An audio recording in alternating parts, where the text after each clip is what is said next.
हल्ली कधी कोणता ट्रेंड येईल काहीही सांगता येत नाही. आता हेच बघा, जिथे लोकांची खरी लग्न टिकत नाहीये तिथं गोव्यात पार पडलाय फेक वेडिंग इव्हेंट. येस, आता हा काय प्रकार आहे असं तुम्ही म्हणाल तर रविवारी 3 ऑगस्ट रोजी गोव्यात एक अतरंगी इव्हेंट पार पडलाय, जो होता फेक वेडिंग म्हणजेच नकली लग्न सोहळा. या इव्हेंटमध्ये तरुण तरुणी, प्रेमी युगल आणि जे सिंगल आहेत ते सुद्धा सहभागी झाले होते. आणि इथं खऱ्या लग्नात जशा प्रथा असतात त्या सगळ्या मोठ्या दिमाखात पार पडल्या.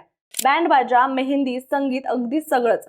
पण फक्त कोणताही विवाह हा कायदेशीर नव्हता. या लग्नात आई वडिलांची रोकटोक नव्हती, नातेवाईकांची लुडबुड नव्हती आणि समाजाची कोणतीही बंधनं नव्हती. या इव्हेंटचा उद्देश फक्त एवढाच होता की अशा लोकांना लग्नाचा अनुभव देणं जे प्रेमात अपयशी आहेत किंवा लग्न करू शकत नाहीयेत.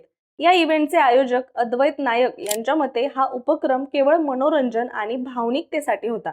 सहभागी झालेल्या तरुणांनी याला एक मजेशीर, स्ट्रेस फ्री आणि स्वातंत्र्यपूर्ण अनुभव म्हणून घेतलं. आणि विशेष म्हणजे हा ट्रेंड जगभरातील अनेक मोठ्या शहरांमध्ये आधीच प्रसिद्ध आहे.